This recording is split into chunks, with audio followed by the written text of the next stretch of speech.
Once again, welcome back to my channel at magandang araw po sa mga nanonood.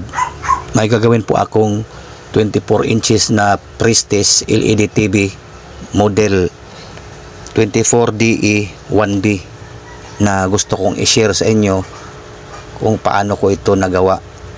Ang issue po nito ay widescreen problem. Wala siyang display.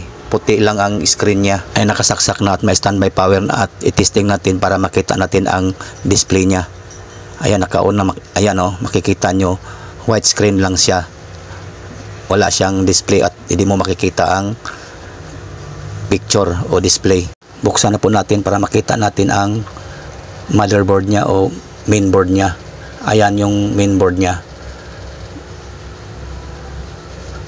at titingnan natin kung may mga lumububang mga capacitors, pero makikita naman natin okay naman yung board, kaya doon tayo pupunta mismo sa top board at doon tayo mag-focus ng repair, dahil wala naman ako nakikitang problema dito sa mainboard niya.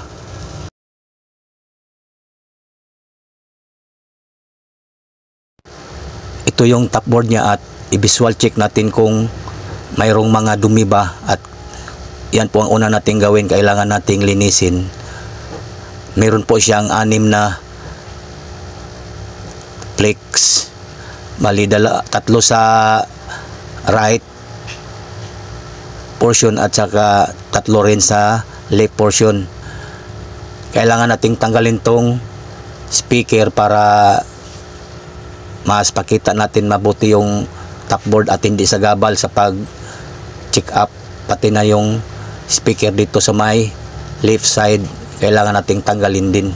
Ayan, makikita natin yung top board at wala na yung speaker. Check natin mabuti yung mga flakes niya, kung may mga dumi o corrosion. Check natin isa-isa at linisin, baka makuha sa linis, kasi may mga instances na linis lang ang kailangan. Mukhang okay naman. At dito sa may left side, ayan, makikita natin meron po siyang mga itim-itim o corrosion, kaya kailangan po nating linisin yan ng mabuti bago tayo pumunta sa mga parts ng top board. Ito sa may bandang left side ng panel. Ang iba naman dito sa right side, mukhang okay naman, wala tayong nakikitang dumi. Tapos ko na pong linisin at i-testing natin kung may pagbabago ba sa screen. Baka nakuha natin sa linis. Pero kung ganun pa rin, check na tayo doon sa mga parts niya. Tingnan natin kung may nagbago ba. Ayan, wala pong nagbago. Ganun pa rin siya, widescreen display pa rin siya. Kaya doon na tayo mag-focus sa mga parts ng top board. Susukatan natin ng supply, yung BGH, BGL, AVDD at VCOM. Yan po ang mga importanteng supply na kailangan natin makuha.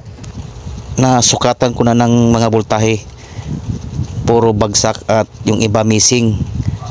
Yung AVDD nasukatan ko ng 3 volts lang mahigit, imbes nasa 15 volts yan.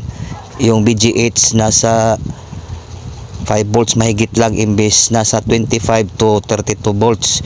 Yung BGL nya, imbes negative 7, nasa 0 volts siya, wala akong makusukat. At yung VCOM nasa 0 volts din, wala rin akong masukat. Guys, may 3 akong tinanggal na fusible resistor sa may left side ng top board, kung saan merong corrosion doon na nilinis ko kanina. Dito po yung 3, makikita po yung 3 dyan. Dyan po sila naka top. Bali, inalis ko yan. Yan po yung mga resistor sa clock signals ng top board sa may left portion ng panel. Inalis ko po yan.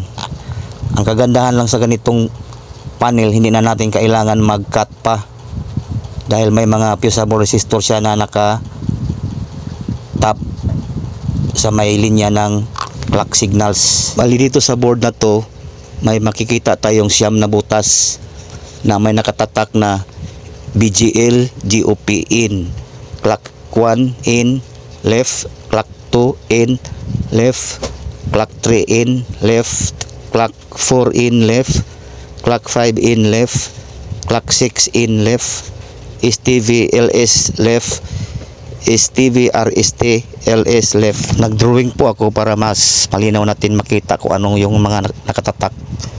Yung may tatlong arrow, yan po yung inalis ko. Ay kita natin ang tatak niya ay GP8, RD62, RD64, RD66 at RD59. Yung may arrow na yan, yan po yung mga inalis kong tatlong resistors sa clock signals. Dito naman tayo sa kabilang side ng panel. At yan po yung mga naka-indicate na data sa siyam na butas. Yan po yung tatlong resistors na inalis ko. Yung una, yan yung clock 2 in left, tapos clock 4 in left, at saka clock 6 in left.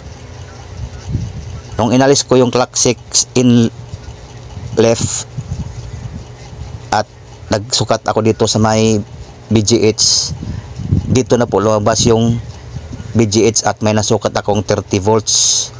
Ito po yung BGH nya. Ito naman yung BGL. At ito naman yung EVDD. Yung VCOM nasa likod po ng board. Testing po natin ngayon, isaksak na po natin at para masukatan natin ng BGL, BGH, EVDD at saka VCOM. Ayan, naka red standby na siya. Antayin lang natin na mag-blow. Ayan, nag-blow na, ibig sabihin nag-on na po yung unit. Sukatan na po natin ng mga voltahe. Sukatan muna natin yung EVDD. Tingnan natin kung ilan. Ayan, meron tayong 15 volts, so normal na yon. Dito naman tayo sa BGH, dapat mga 30 volts meron tayo. Ayan, meron na tayong 30 volts, ibig sabihin normal na yung BGH. May BGH na tayo, kanina bagsak yung BGH. Dito naman tayo sa may BGL. Ayan, may BGL na tayo na negative 7.59 volts, so normal na rin yung BGL. Silipin na natin ang screen. Makita natin may blow na, ibig sabihin meron na siyang display. Ayan, makikita na natin meron siyang display, oh. Dahil nagkaroon na tayo ng mga supply sa top board, hindi katulad nung white screen siya, wala tayong masukat. Lagyan na natin ng video input para makita natin yung palabas. Ayan, pwede siyang panooran. Success yung ginawa natin at salamat sa inyong panonood. Kung nagustuhan ang video, huwag kalimutang mag-like at subscribe.